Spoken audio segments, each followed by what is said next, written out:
বঙ্গোপসাগরের মোহনা ও কর্ণফুলী নদীর ঘাটে ঘাটে চলে সচেতনতা কার্যক্রম। বঙ্গোপসাগরে নিম্নচাপ সৃষ্টি হয়েছে, সকল মাছ ধরার নৌকা এবং ট্রলারকে সকাল থেকে দেখাচ্ছিলাম সেটিও আছে। আসলে কক্সবাজারের উপকূলীয় অঞ্চল হিসেবে এখানে বর্ষাকালে চলে। সকালে চট্টগ্রামের আকাশ রৌদ্রোজ্জ্বল থাকলেও ঘূর্ণিঝড়ের প্রভাবে দুপুরের পর থেকে শুরু হয় থেমে থেমে বৃষ্টি, মেঘে ঢেকে যায় আকাশ। ঘূর্ণিঝড় রিমাল আঘাত হানলে সম্ভাব্য ক্ষয়ক্ষতি এড়াতে চট্টগ্রাম অঞ্চলের উপকূলীয় এলাকায় মাইকিং ও লিফলেট বিতরণ করে কোস্টগার্ড। বঙ্গোপসাগরের মোহনা ও কর্ণফুলী নদীর ঘাটে ঘাটে চলে সচেতনতা কার্যক্রম। বঙ্গোপসাগরে নিম্নচাপ সৃষ্টি হয়েছে, সকল মাছ ধরার নৌকা এবং ট্রলারকে নিরাপদ পোতাশ্রয়ে থাকার জন্য বলা যাচ্ছে। মেটাল শার্ক স্পিডবোটে করে কোস্টগার্ড সদস্যরা যাত্রীবাহী নৌযান ও লাইটারের জাহাজকে সতর্ক করার পাশাপাশি নিরাপদে অবস্থানের নির্দেশনা দেন। ঘূর্ণিঝড় পরবর্তী উদ্ধার কাজ ও ত্রাণ সরবরাহের জন্য আলাদা টিম প্রস্তুত। লোকজনের মধ্যে যে অ্যাওয়ারনেসটা গ্রো করার দরকার যে একটা ঘূর্ণিঝড়ের প্রভাব কীরকম হতে পারে এবং এ থেকে বাঁচার জন্য আমাদের যে সাইক্লোন স্টেশন শেল্টার স্টেশন রয়েছে সেখানে যাওয়ার প্রয়োজনীয়তা তাদেরকে আমরা তুলে ধরছি। সকল স্টেশন আউটপোস্ট থেকে শুরু করে প্রত্যেকটা বেজে আমাদের স্ট্যান্ড বাই টিম রয়েছে। সতর্ক সংকেত দেখাতে বলা হলেও চট্টগ্রাম বন্দরের কার্যক্রম এখনো স্বাভাবিক। আমদানি রপ্তানি পণ্য উঠানামা স্বাভাবিক। পরিস্থিতি পর্যবেক্ষণ করছে কর্তৃপক্ষ। যাত্রীবাহী নৌযানও চলছে আগের মতো। সংকেত বাড়লে এবং পরিস্থিতির অবনতি হলে সাগর উপকূল থেকে সাইক্লোন সেন্টারে বা নিরাপদে সরে যাবেন বলে জানান স্থানীয়রা। সাগরের পরিস্থিতি বোঝা আছে, ওয়েদারে বোঝা আছে, অবস্থাতে যে কোনো সময় হতে পারে, ঘূর্ণিঝড় হতে পারে। তখন কি করবেন আপনারা? আমরা চলে যাবো, আমরা নিরাপত্তা চলে যাবো। এখন তো এরকম নিরাপত্তা আছে, এখন তো আবার বাতাস শুনে না, তো এখন তো উৎপন্ন হয় নাই। বাতাস শুনলে মানে উৎপন্ন হবে রে। আপনারা আমরা আগে সরে যাবো, ভালো আছে। কিছুক্ষণ পরে যদি খারাপ হয় আমরা চলে যাবো, নিরাপত্তা স্থলে নিয়ে যাবো। এখন তো মোটামুটি দাম তো স্বাভাবিক চলতেছে, এখন মোটামুটি ঠিক আছে। কক্সবাজারেও সাগর উত্তাল, তীরে আশ্রে পড়ছে বড় বড় ঢেউ। পর্যটকদের সাগরে না নামতে করা হয়েছে মাইকিং, পয়েন্টে পয়েন্টে উঠছে লাল পতাকা। সাইক্লোন সেন্টার প্রস্তুত রাখার পাশাপাশি সম্ভাব্য ঘূর্ণিঝড় মোকাবেলায় নানা প্রস্তুতি নিয়েছে কক্সবাজার জেলা প্রশাসন। সাধারণ যে জোয়ারের যে গতি এর চেয়ে কয়েক গুণ বেশি বেড়ে গিয়েছে। এরপর হচ্ছে সমুদ্র সৈকত বেশ উত্তাল রয়েছে, বাতাস রোদটা নেই, কিছুক্ষণ পর বৃষ্টি আসতেছে। একটু ভয় কাজ করছে যে এখানে আসার পরে জানতে পারলাম যে হচ্ছে একটা ঘূর্ণিঝড় আঘাত হানবে।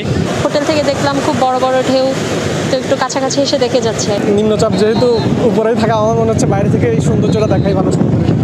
আর নিম্নচাপের ঘটনাটা কালকেই শুনলাম, আগে নিউজ জানলে হয়তো আসতাম না।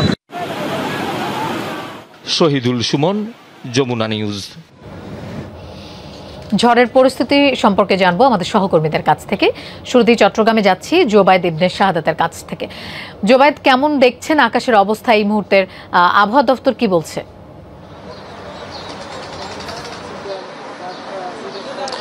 এই মুহূর্তে কিন্তু যে আবহাওয়ার অবস্থাটা সেটা কিন্তু মেঘাচ্ছন্ন রয়েছে আকাশ, এবং দুপুর থেকে কিন্তু থেমে থেমে বৃষ্টি হয়েছে, গুড়ি গুড়ি বৃষ্টি এখনও আছে, এবং যে দমকা হাওয়া সেটাও কিন্তু আমরা এই মুহূর্তে চট্টগ্রামে দেখতে পাচ্ছি। এবং যে আবহাওয়ার কারণ, এইটার প্রধান কারণটা কিন্তু ঘূর্ণিঝড় রেমাল। ঘূর্ণিঝড় রেমালটা কিন্তু এই মুহূর্তে বঙ্গোপসাগরের উপকূলে অবস্থান করছে, এবং সেটা কিন্তু অতি প্রবল আকার ধারণ করতে পারে বলে আবহাওয়া অধিদপ্তর থেকে জানানো হয়েছে। এবং এই জন্য কিন্তু চট্টগ্রাম বন্দর এবং উপকূলীয় যে সকল এলাকা আছে সেখানে ৩ নম্বর সতর্কতা সংকেত এখন পর্যন্ত দেখাতে বলা হয়েছে। বন্দরে সাধারণত ৪ নম্বর সতর্কতা সংকেত পর্যন্ত হলে তখন কিন্তু সেটা তারা সেই জায়গা থেকে তৎপর হয় এবং তাদের কার্যক্রমগুলো শুরু করে। কিন্তু এই মুহূর্তে মাদার ভেসেল যেগুলো আছে সেগুলোকে গভীর সমুদ্রে, এবং যেগুলো ছোটোখাটো মাছ ধরার ট্রলার এবং নৌকাগুলো আছে, ছোটোখাটো জাহাজ, সেগুলোকে কিন্তু উপকূলে ফিরে আসার নির্দেশনা দেওয়া হয়েছে। আর আবহাওয়া অধিদপ্তর আরও জানিয়েছে ঘূর্ণিঝড়ে পর্যন্ত যে সতর্কতা সংকেত সেটা হলে ভাটার সময় 5 ফিট উচ্চতায় এবং জোয়ারের সময় 10 ফিট উচ্চতায় জলোচ্ছ্বাস হতে পারে বলে আবহাওয়া অধিদপ্তর জানিয়েছে। এবং ঘূর্ণিঝড়টি কিন্তু বঙ্গোপসাগরে অবস্থান করছে এবং এটি নিম্নচাপটি উত্তর দিকে অগ্রসর হয়ে আরও ঘনীভূত হচ্ছে। আজ রাত 9টার দিকে এটি শক্তি সঞ্চয় করে কিন্তু রবিবারের দিকে এটা আঘাত হানতে পারে বলে এটা একটা শঙ্কা করা হচ্ছে। আবহাওয়া অধিদপ্তর এমনটাই জানিয়েছে। এবং ঘূর্ণিঝড়ের ক্ষেত্রে কিন্তু চট্টগ্রাম সিটি কর্পোরেশন এবং জেলা প্রশাসন কিন্তু সম্ভাব্য ক্ষয়ক্ষতি এড়াতে সকল ধরনের প্রস্তুতি নিয়েছে। জোবায়েদ, আপনাকে ধন্যবাদ আমাদের সাথে যোগ দেওয়ার জন্য। আমরা এবার কক্সবাজার অবস্থা জানবো। এহসান আল কুতুবিকে আমরা দেখতে পাচ্ছি। এহসান, ঝড়ের পূর্ব প্রস্তুতি কতটা সম্পন্ন হলো এবং কক্সবাজারের আকাশ এই মুহূর্তে কেমন?